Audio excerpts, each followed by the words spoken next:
Before I did this for a living, I spent years as a news videographer and then several more years making TV commercials. And in that world, there are two rules that get beaten into you from day one. Number one, use a tripod.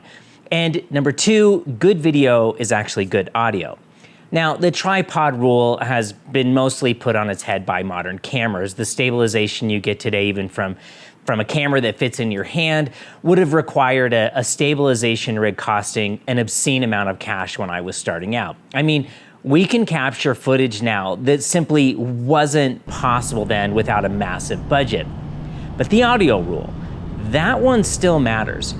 An audience will forgive potato video. I mean, I started my career shooting on 420 resolution and people watched it just fine. But bad audio, they're gone. You've done it. I mean, you've started watching a video that looked great, but the audio made you click away. So that's what we're going to be talking about today. All right, first let me show you what I mean. So this is my audio using just the internal microphone on the camera itself. If I get really close to the camera, it's not bad, but the further away I get, again, it gets a lot worse. So you might be able to hear the fan over there, or the air conditioning up here, and there's probably a pretty terrible echo. Now next I have a shotgun microphone. A shotgun microphone, you usually see them on top of the camera. They have two sensors on the side that pick up room sound and cancel that out. Again, the farther away I get, the worse it gets. I have to be pretty gosh darn close to it, and then it starts to sound pretty good.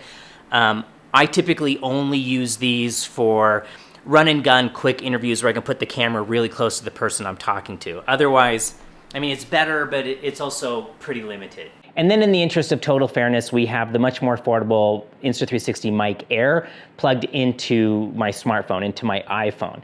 It's significantly better quality, but it's limited in features and I cannot plug it into my professional camera setup. And then last but certainly not least, this is the Mic Pro plugged into the back of my smartphone. So you get a nice example of all different audio qualities right there, back to back to back.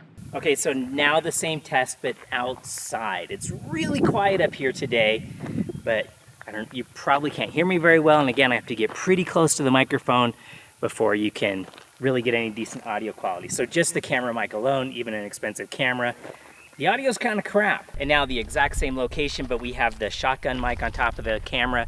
And again, I have to get pretty close before the audio starts to get decent, right? If I were to just stand back here where I would normally, I mean, how great is my audio? And now, in the spirit of absolute fairness, I have paired the Mic Air, which is the much more affordable mic, to the Ace Pro 2, and you can hear the quality difference. I do have a dead cat on it because there is a little bit of a breeze up here.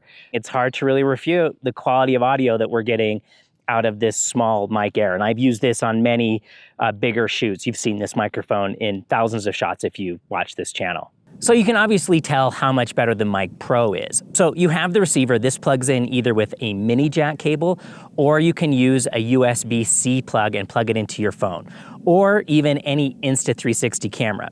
But you can pair the transmitters, the microphones themselves, directly to the action camera, which is simpler than using the receiver on an action camera. So what's actually going on under the hood here?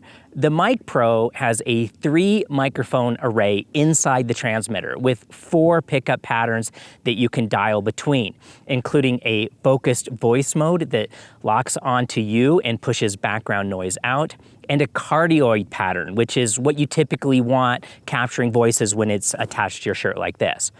On top of that, there's AI-powered noise cancellation with adjustable strength and a low-cut filter for when you're moving. And critically for us, 32-bit float internal recording. That means if something weird happens, the mic has already recorded a backup directly to onboard storage.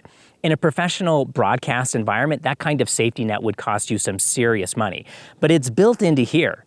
And the wireless range on this thing is rated at 400 meters line of sight. Now, for motorcycle content, 400 meters isn't really the point. You're not going to be that far away from your camera. But it's a bit like buying a watch that's waterproof to 50 meters.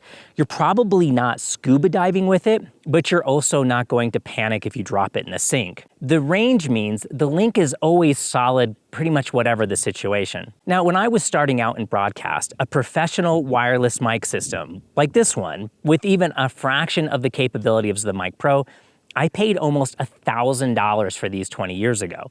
In today's money, that's almost $1,500. The Mic Pro kit costs a fraction of that and does things that this expensive system couldn't even dream of. I mean, for around $300, it's already winning comparisons and outperforming systems that cost significantly more. So before we go much deeper on the mic itself, I want to talk to you about something I see constantly on YouTube, and it's killing people's audio without them even realizing it. Holding a small wireless lavalier style mic in your hand while you talk to camera, or clipping it to a spoon or a wrench, or even putting it on the brim of your hat, I guess it looks cool. I know it's what some of your favorite creators are doing, but it's killing the quality. Because here's what's actually happening when you do that. Your voice doesn't just come straight out of your mouth. It resonates through your chest cavity. Now, nobody likes the sound of their own recorded voice, but we want it to sound as good as it possibly can. You want the tone low and as warm as you can get it. And that comes from your chest. So when your mic is sitting in your hand or clipped to the brim of your hat, it's not going to pick up those nice warm tones. All it's getting is the top end of your voice, the nasal frequencies. You're going to get more room reflections, so you end up sounding thin or reedy, like you're calling in on a bad phone connection. But when you clip the microphone to your chest, just below the collarbone, and suddenly the whole sound changes. The mic is sitting where your voice is the fullest. You get closest to the warmth and the low mid-body, the natural tone of your actual voice. So, even if you do think it looks cool to clip it to a spoon or a wrench or whatever, you're spending real money on a microphone and then throwing away half of what it can do based on where you put it. So put it on your chest. I mean, just do that one thing and your audio will improve more than any mic upgrade ever could. So this is one of the things I really like about the Mic Pro's mounting system. You got the clip, which locks on solid and isn't going anywhere, but you can also ditch the clip entirely and just use a magnet. And that's typically what I'm doing. That's what I'm doing right here. It's just a little magnet behind my t-shirt, no fussing around, no excuses for bad placement. So just put the microphone where it sounds the best and do what you gotta do. Now, the Mic Pro ships with this. It's a proper furry windscreen. Audio pros call this a dead cat because that's kind of what it looks like. When there is any kind of breeze, like there's a little bit of a breeze up here right now, it's going to cut down on wind sounds before the AI noise cancellation even kicks in. Now, you can clip this inside your helmet, and I've seen creators do it. I've also seen some mount it so close to their eye that I genuinely worry about them going blind, but that's a separate conversation. But joking aside, even if I flip the clip upside down and put it in, there's just not a whole lot of room in the helmet. It's swishing my nose up against my face. The microphone is just a little bit bigger. I don't think it's really designed to be run inside your helmet. The real issue with helmet mounting is that when it's that close to your mouth, you have to go into the settings and drop the sensitivity as low as it'll go. Otherwise, it'll overdrive the microphone. The audio tears and it distorts. Here's an example of that. So we're gonna look down, see we're going 105 kilometers, not miles. And right now where it's hot, that actually feels really pleasant. On top of that, I want to spend as little time adjusting settings between shots as possible. The whole point about being out on the bike for a ride is not to sit in the sun on the side of the road tweaking gain levels. So what I actually do is I pair my Insta360 cameras with a helmet comm system for riding footage. And I let the Mic Pro handle everything else. It's simpler, it's fewer moving parts. And this is something I genuinely appreciate about Insta360. They give you the option. You are not locked into their microphones. You can use what works for your workflow and how you want to create content. I think that kind of flexibility really matters. Now, the e-ink display on the transmitter, I'll be honest, I'm torn on this one. It does make the unit slightly bigger and heavier, so I go back and forth on whether the trade-off is worth it. But then I think about what every other mic on the market looks like clipped to the chest of your favorite creators. It's someone else's logo front and center in every shot for free. And then Mic Pro lets me put my own logo there instead. So my brand on my content, I do appreciate that. So if you're watching this and thinking about getting into creating your own content, motorcycle content or otherwise, here is my honest hand-to-heart starter recommendation. Get the X5 360 camera, the Mic Pro kit, and then I use my phone. a selfie stick and Insta360's foldable tripod mount, a mag lock adapter that lets me put my phone on top of that little collapsible tripod, and a RAM mount arm to put the camera on the bike.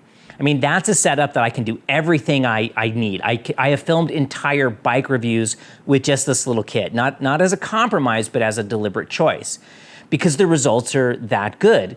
And when space is limited, I know I can get what I need with what fits in my pockets if that's all the space that I have. From there, you can layer in as your budget and your space allows. The Ace Pro 2, and I've actually stopped thinking of it as an action camera because it doesn't do it justice. It takes your B-roll somewhere else entirely. And at the other end of the scale, the full professional camera and tripod setup with a light kit, which is what I'm using right now. Even then, I'm still using the Mic Pro, even over my old professional grade wireless microphone kit.